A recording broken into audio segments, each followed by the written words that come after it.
Good morning, good afternoon, good evening, wherever and whenever you are tuning into today's podcast. Welcome to another episode. And today I am joined by Ashley Roberts, the GM of Omanexpo. For those that don't know, Omanexpo are the largest exhibition organizer in the Sultanate of Oman. And on today's podcast, we're here to talk about mental health. Now, mental health has been rising up on the agenda in recent years as awareness grows of its impact on workplace productivity and culture. Ashley is here to talk to me about his own experiences, how his company are looking to tackle the issues, and some of the ways that you, the listener, and the wider industry can implement support within their businesses. But before we jump into all of that, Ashley, tell us a little bit about your background in the events industry and how you got to where you are now. Thanks, Adam, and welcome to anyone that's listening. I've been in the events industry my entire working life for my sins, which seems like a very long time. So a little over 20 years. I started with a small, very entrepreneurial business called iMark Communications. Had a lot of very well-respected movers and shakers that came from Miller Freeman, Blenheim, of kind of that genre. To cut my teeth there, it was very much work very hard and also play hard. It was a fantastic, exciting time, and obviously it created a great impression because I've not left the industry then. We got acquired by what was then B&U at the time, subsequently became Incisive Media. So with them for about 8 or 9 years, working my way up to head of events, and then took a step outside of B2B events and joined Ocean Media. So I was running their national wedding portfolio, which was for a guy going to a world full of brides, was daunting. As a single man, it was quite exciting, but it was really different from B2B. You getting to see consumers, the end buyers, really experience it, and brides. It was a lovely show to work on, and I thoroughly enjoyed it. And after about 4 years there, I took the opportunity to move out to the Middle East with DMG Events. So I was running a portfolio of events, their construction portfolio, launching them all over the world, from Southeast Asia, subcontinent Asia, to Middle East, and also Africa, which was amazing. After 5 years there, I had a young child, met my wife, who also worked at DMG Events. As many people meet their spouses within the industry, were quite ancestral. Moved back to the UK to be closer to family, and joined GES. Found that quite quickly. I spoke to my family and friends as much as I did when I lived thousands of miles away in the Middle East.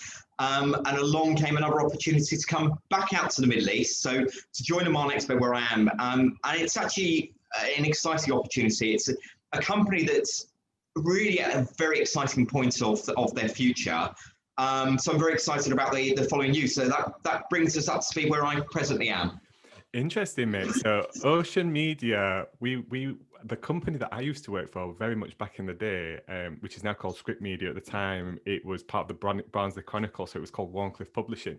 They also had a bridal magazine. So I'm sure that team probably exhibited it at your events over the years in the past as a way to kind of get the publication out there and get advertised and stuff in. So interesting how this industry is big, but like the ways that it works internally and the cogs and the people that move around in it are, so kind of small, and everybody's connected in some way. I always find anyway.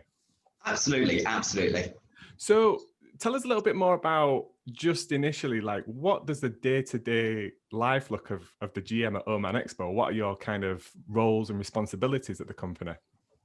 I guess there's pre-COVID, then there's COVID. Okay. But if I sort of give a general overview, I mean, I wear 2 hats. Job title, it's managing director, GM. I'm GM by designation, but it's setting the strategy and the day-to-day running the business. And we run quite a flat structure across the business that we want to give people a voice. We want to give them to have opportunity to have entrepreneurial flair. So if they've got an idea, whether it's a launch event or marketing to implement some different initiative, everyone's got a voice. So it's not dictated down from me. I've got an opinion. I believe in informed opinion and educated one over 20 years. But everyone's got a voice within the business. We're a small business. We've gone from last year, we were about 35 people. We're a little over 20 at the moment. So with that gives us the ability to talk to each other quite easily. So in terms of where we're at, we've stripped back a lot of what we've done. We previously did managed events. We've cut back from that. Everything we do, we want to be our own. Either we do it as a JV or we own it in its entirety. So historically, we've been focused on Oman. And we've got a really good take on the market. We're the market leader. You know, everyone says that, but we are genuinely here in Oman. But we see opportunities to grow outside of Oman. And COVID has actually opened up huge amounts of opportunity for us as a business. Some we had in the pipeline prior to COVID, but we're accelerating those plans. You know, I mean this in no disrespect to other organisers, but there are some we feel are sat on their hands. Focusing too much within their business rather than looking up at the opportunities that are on the horizon, and we want to capitalize that. So we're going to be going to some of the other countries in the Middle East, starting from 2021, 2022, and we're even looking as far as ahead as 23. So we've got a lot in the pipeline. It's exciting times. That sounds really interesting, and I have to agree with you that I think, like you say, at the moment there are kind of like two crowds in the industry. There are those maybe before the 1st of October, especially here in the UK, that we're just waiting for that point of physical to come back and get right back to it straight away and carry on as normal if nothing happened. And there are those in another side of the field that are totally utilizing this time to look at other opportunities and where they can innovate or capitalize or pre-plan and forward plan, you know, to making the best, I guess, of a time when we are somewhat restricted to do what we would be doing normally, right? So it's good to hear. It sounds really exciting, and I'm sure we'll kind of publish that news as on Event Industry News as it comes out. So then, Ashley, I guess to talk about what we are here to talk about today, mental health, I want to give you a start and propose my first question around this stat. So in 2019, Stress Matters did an industry insight report, and 28% of those respondents, and this was back in 2019, had taken time off due to mental health issues while employed within the events industry. Now, we know that the events industry is always one of those top 3 workplace jobs that are always classed as the most stressful. We see it in the kind of the reports, although I've never seen much to back that up. I think we can all agree that that's probably the case. Why do you think that is? Why do you think 28% of people, nearly 30% of the events industry workforce have taken time off due to stress? Is it that we don't manage it really well as employees? Have we got not the right support structure? Or is just the jobs and the roles that way that it causes people to have to take a break? Yeah, I mean, there's a multitude of reasons. I mean, firstly, as anyone in the events industry knows, it can be very stressful, and there'll be pinch points where you tend to hit that stress. You know, you ask anyone outside the events industry, or they ask you, what do you do? They think, you know, what do you do after the event is the question. You know, they think you come back. There is so much between when the events take place, as we all well know, but there's obviously a bottleneck of when stress will traditionally occur. There's definitely stuff employers and employees can do to mitigate that buildup of stress. I think the most important thing is to be talking to one another, both employees to each other, and I'm not asking to create problems for rumor mills, but employees talking to their line managers, talking to those that run the businesses or business units, and employers talking to people. I mean, it's a really important message, I think, it's put out there. It's all right not to be all right. We're all human, and I think we forget that. You know, events professionals are pretty incredible people, what they do, delivering fantastic events, but we're human, and we can all suffer from stress related to the job itself, or stress brought from outside external factors as well.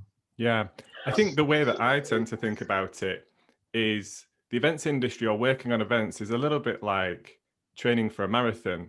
Leading up to it, you have this intense training regime that's regular and needs to be put in place. So that's the effort and work that we put into planning the event. Then you have the event itself, and it's literally all guns blazing. You need to go full out because you can't stop for a second. And generally, most people have followed through on the event through pure adrenaline and kind of, you know, in the moment and getting things done. But what's different about training for a marathon or competing in a marathon in the events industry is generally on two factors. With a marathon, you're allowed to talk about how beat up you are. You're allowed to talk about the niggles and the pains and the training issues and stuff. And there's a support network of people that can kind of help you through that, or even just information and networks of people going, right, do this or try this or tweak this. And then after the event or after the marathon, you get a period of rest and time to reflect and kind of cool down and take it easy and not have to train for a marathon. Yeah, in the events industry, we're very much generally on to the next event. So you go back into that cycle of intense project management and planning to the next event and training. And you know, some businesses have events back to back. They have people working on 3 or 4, if not more, a year. So there's never a little break in between other than maybe what people might take off of annual holiday. But I know what it's like, even in the events industry, people take holiday and they're still replying and involved in the business. So I think somewhat one of the major issues I see is just that workplace balance of pressure and understanding that pressure, but giving people time to recover from actually what they've been leading up to and delivering in terms of events.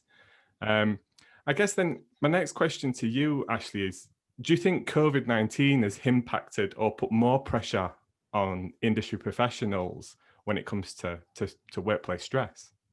100%, 100%. I mean, you think out of all the industries that have been affected, events are very high up there. We were one of the first to lock down. We will be one of the last to lock down. I mean, we were very far at the back of that queue, unfortunately.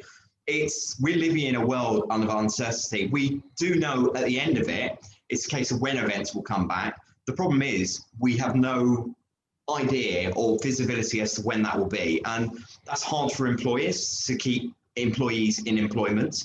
But employees, you know, they're picking up the papers, they're going online, reading the news. It's pretty grim reading out there, no matter what sector you're in. But our sector, until recent, hasn't really been featured. It's certainly now starting to get featured, which is positive because we all know what we're facing. But when we're not being heard, that creates frustration, but it isolates us. And I think us being featured more in the mainstream media is positive. Yeah. I think, you know, anyone that is a sensible event professional, we know we can be, our events can be safer than shopping malls, safer than public transport, but we also got to realise we do pose a threat in terms of our events. We can deliver it safely, our contained event, but people get there. Are they coming on tubes? Are they getting on planes? We've got to be grown up about this. But it's tough. So stress has undoubtedly significantly increased. And a lot of unfortunate people have lost their jobs, significant, and unfortunately will continue to. And I feel deeply very sorry for those. So something that's quite apparent to me, Ashley, and I don't know whether you agree with this, is that there's now to me feels like a point where people losing their jobs is one really sad and unfortunate factor of where we are in terms of events. But talking around about mental health and stress and stuff like that, this seems to be something that might escalate to something much more worse in terms of people turning to maybe alcohol or other substances. You know, I hate to say it on a podcast, but ultimately maybe even taking their own lives and things like that. And if they have unfortunately been made redundant or lost their job, then all of a sudden they've also lost that corporate and support network of the business being able to behind them. Or, you know, I think somebody mentioned it the other day to me, which was really interesting. It was almost prison in isolation, because now you're away from work, and some of these people through furlough as well have lost their work family, because they are, you know, we spend so much time with people at work, don't we? They become like our connections, our family, our brothers and sisters, mothers and fathers and things like that. So like, how do you see it now? Do you think we're getting to a point that worse will happen than people losing their jobs ultimately when it comes to stress? I think you've touched on something that's really compounded the situation, which is the working from home. It's people that are living in isolation. They might not be able to see their parents if they're a bit older, or their grandparents, whatever. So they don't have that support bubble, as you referred to, around them, their colleagues, which are often their friends. But you know, that has made it worse. It is awful, and you know, silence is a real risk here. Is people not being able to talk to others. You know, you see some people having an outburst over social media, which is completely understandable in certain circumstances. it's better to talk about it. Sometimes it's perhaps not professional to, to display that for the general public, but you've got to also understand their psychological and how they're thinking. Is actually telling people and getting it out there is a good thing.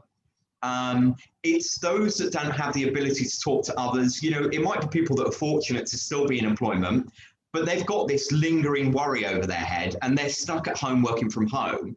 I think employers have got a massive obligation to talk to the people. Is what I said earlier, is to say it's all right not to be okay, and to be able to make people feel comfortable talking about it, whether that's with HR, their line manager, or to set up some support within the business. It's really important because this COVID is quite unique in the sense it's affecting human beings all around the world in all the same way. So we're all affected in the same way. We should feel a little bit more comfortable than with many other subjects to talk about it. I absolutely agree. And I guess that brings us nicely on to talking about how Omanexpo have been implementing some strategies and some things in their business in the way to support your own employees and your own business. So I think one of the first things that you've been doing is you've been doing regular one-to-one sessions, right? Do you want to explain a little bit more about like that and the other things that you guys are doing to I guess, tackle stress and mental well-being in Omanexpo? Yeah, I mean, we've always, I've always done it with my direct reports, and it's something I encourage all people managers within the business to do. What we've, pre-COVID, it's very scripted in the sense that you've got an agenda to address and talk about people's personal development as amongst the day-to-day business. We're intentionally engineering or facilitating time within these meetings, and actually almost in a sense putting the day-to-day business to one side and focusing on them.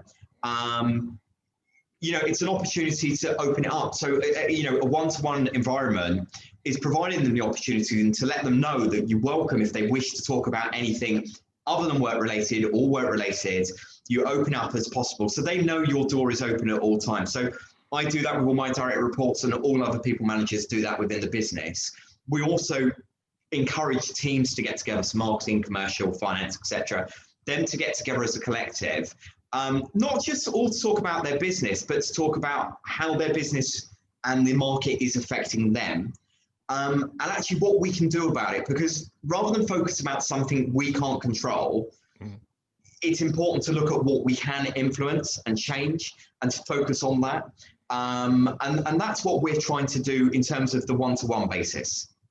That's really interesting. And what else are you doing? Because I noticed we recently published an article with you on Event Industry News, and you talked about other things like town halls and those kind of things. So is that also a way that you mentioned about bringing people together and talking about things collectively? Is that what the town hall there is for?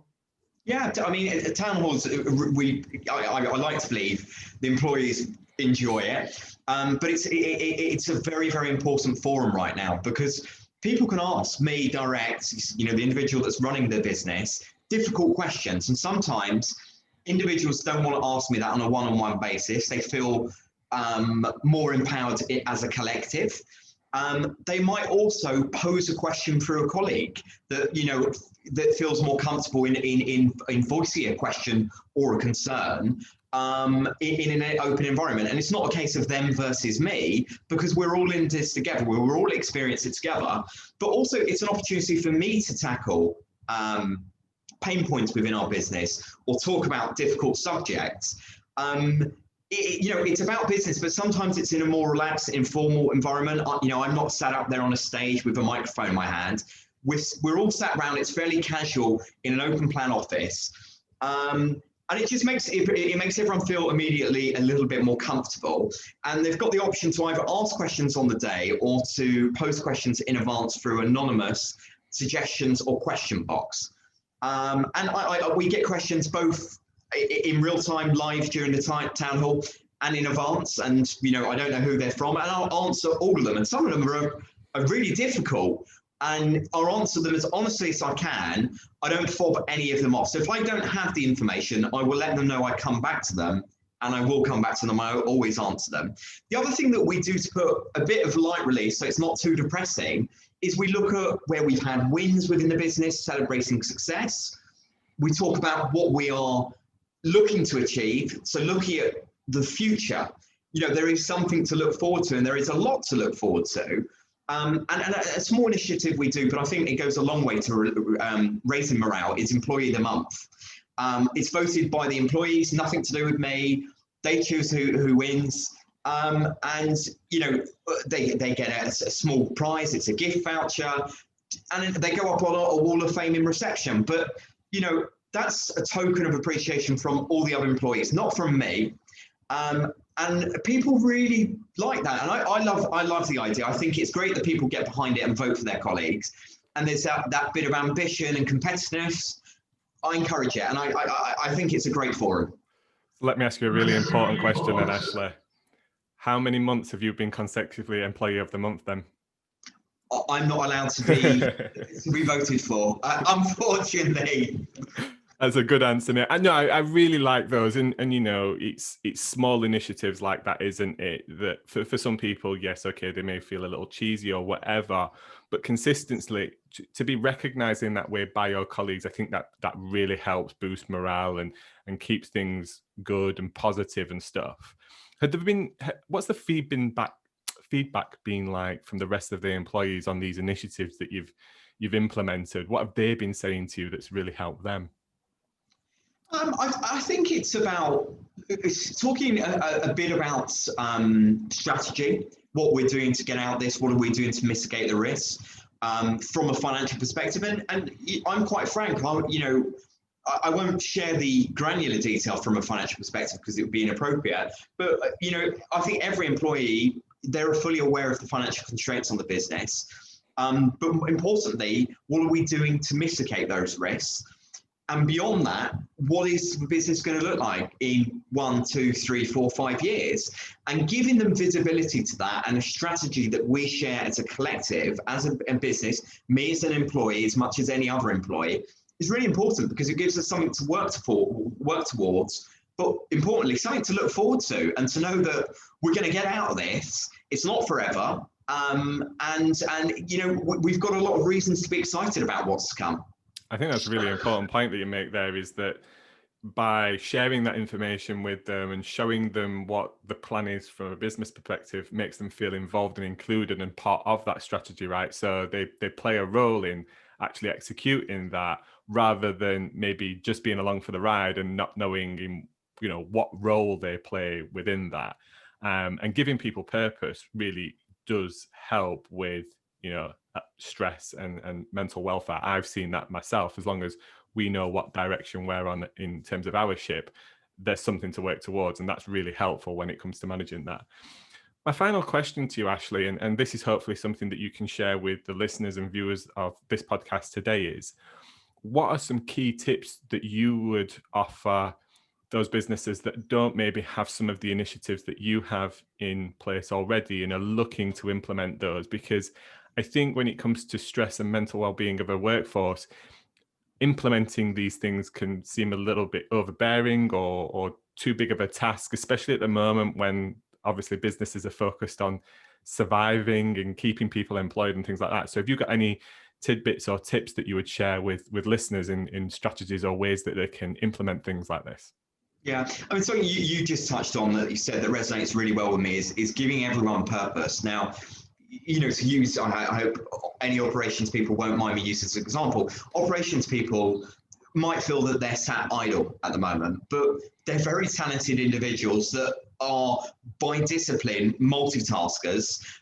They can put their tasks and their craft to many other things. So to involve everyone, so they're adding value to the business on a day-to-day basis. And I say this to a lot of my team, is on a day and a week basis, think about what you've done to contribute to this business. And all of them have something that they've done to positively impact our business.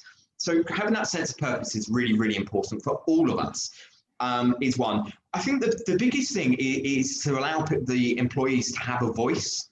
So whether it's a town hall with people, it's smaller businesses, it's easier to do that. If you've got much bigger businesses with different locations, whether it's done online or whatever mechanism it is to have some outlet for employees to ask questions, to share their concerns in an appropriate channel or through appropriate channels. I think it's really, really important. And being honest with them. We know this is not easy. We know that no one's got a magic pot of gold that we can still be going like this for 3 years with no events. Of course we can't.